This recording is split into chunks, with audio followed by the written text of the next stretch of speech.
আপুনি আপোনাৰ দেউতাক এইখন সমস্যাত প্ৰচাৰ কৰিছিলে, মন্ত্ৰী আছিলে আৰু আপুনি বহু দিনৰ মূৰত বহুবাৰত ট্ৰাই কৰি আছিলে। এইবাৰ প্ৰথমবাৰত আপুনি প্ৰতিযোগিতা কৰি জয়লাভ কৰিলে। হয়, প্ৰথমে আপোনাৰ শুভেচ্ছা আৰু কি ক'ব? ধন্যবাদ, আপোনালোকক বহুত ধন্যবাদ।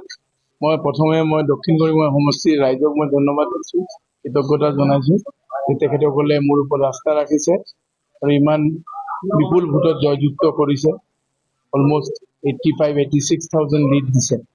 সেইকাৰণে মই দক্ষিণ কৰিমগঞ্জ ৰাইজক মই ধন্যবাদ জনাইছো আৰু আপোনালোকক চবক ধন্যবাদ দিছো যে আজি গোটেই দিনটো আমাৰ লগত আপোনালোকেও কষ্ট কৰিছে। ইয়াত প্ৰেছৰ মানুহখিনিকো ধন্যবাদ দিছো আৰু ৰাইজৰ যিখিনি কাম মই যিটো প্ৰতিশ্ৰুতি দিছিলো ইলেকশ্যনৰ কেম্পেইনিঙৰ সময়ত, সেই প্ৰতিশ্ৰুতিখিনিত মই থাকিম, ৰাইজৰ হৈ কাম কৰাৰ চেষ্টা কৰিম। দক্ষিণ কৰিমগঞ্জ কিন্তু বহুত পিছপৰা। ক'ব গ'লে যে বৰপেটাত আটাইতকৈ বেছি পিছপৰা এতিয়া দক্ষিণ কৰিমগঞ্জ। এই ক্ষেত্ৰত আপোনাৰ হাই প্ৰায়ৰিটি কিয়? কোনখিনি কাম কৰাৰ কাৰণে হাই প্ৰায়ৰিটি? চাওক, আপুনি যিখিনি কথা কৈছে সঁচা কথা। দক্ষিণ কৰিমগঞ্জত যোৱা 20টা বছৰ আপুনি যেনেকুৱা মোক কৈছে, মোৰ দেউতা আছিলে, দেউতা মোৰ তাত 4বাৰ বিধায়ক আছিলে, 2বাৰ মন্ত্ৰী আছে। আজি লাষ্ট আপোনাৰ 25 ইয়াৰ্ছ আমি নাই ৰাজনীতিত। এইবাৰ দক্ষিণ কৰিমগঞ্জৰ ৰাইজে মোক আশীৰ্বাদ দিছে, জিকাই দিছে। বহুত তাতে কাম আছে, কৰিব লগা কামখিনি আছে। ৰাস্তা নাই, পানীয় জল নাই, ইনফ্ৰাষ্ট্ৰাকচাৰ নাই, এটা কোচিং চেণ্টাৰ নাই। তাৰপিছত আপোনাৰ এই জমিৰ পাট্টাৰো বহুত অসুবিধা আছে তাত। এইখিনিৰ কাৰণে ৰাইজে এইখিনি ইলেকশ্যনৰ সময়ত মই প্ৰতিশ্ৰুতি দিছো, এইখিনি কাম কৰাৰ কাৰণে মই যুঁজি যাম। আৰু কৰিমগঞ্জ জিলাৰ ল'ৰা হিচাপে কৰিমগঞ্জ জিলাৰ সদৰৰ ৰাস্তা ঘাটৰ যি অৱস্থা, বাকী যিবিলাক প্ৰব্লেম আছে ডিষ্ট্ৰিক্টত, সেইটো লৈ কৰিমগঞ্জ জিলাৰ ৰাইজৰ হৈ মাতিছে।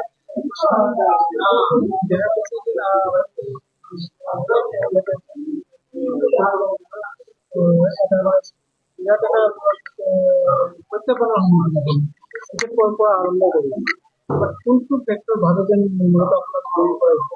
মূলত কেতিয়াও প্ৰত্যাহ্বান নাছিল। কিন্তু মাৰ্কেটত এটা আফোৱা যিবিলাক কেণ্ডিডেট আছিলে সিহঁতে বনাইছিলে। এতিয়া মোৰ টিকেটৰ সময়ত কিবা প্ৰব্লেম আছিলে, কংগ্ৰেছ দলৰ চবে মোক আগৰ পৰাই মোক কৈ থৈছিলে তুমি লাগি থাকা, তোমাক টিকেট দিম। দলে যেনেকুৱা মোক কৈছে তেনেকুৱা টিকেট দিছে। মই সেইকাৰণে দলৰ নেতৃত্বকো মই ধন্যবাদ জনাইছো যে মোক দক্ষিণ কৰিমগঞ্জৰ ৰাইজৰ হৈ কংগ্ৰেছ দলৰ প্ৰাৰ্থী হিচাপে প্ৰতিযোগিতা কৰাৰ সুযোগ দিছে।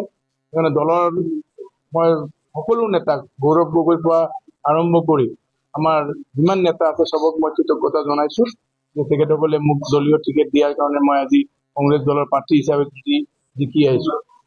আপোনালোকে ক'ব গ'লে মানে এটা ক্ষেত্ৰত মাইনৰিটি বিধানসভাত আপোনালোকৰ দলীয়ভাৱে সংখ্যা একেবাৰে নকৰিব, 26 বা 27। এই ক্ষেত্ৰত আপোনালোকে সমষ্টিত মানে উন্নয়ন কেনেদৰে কৰিব বা যি চৰকাৰ হ'ব বিজেপি চৰকাৰ, তাৰ পৰা আপোনালোকে কেনেদৰে সহায় কামনা কৰিব? নিৰ্বাচনত জয় পৰাজয়টো থাকিবই, এটা ডেমক্ৰেটিক প্ৰচেছ।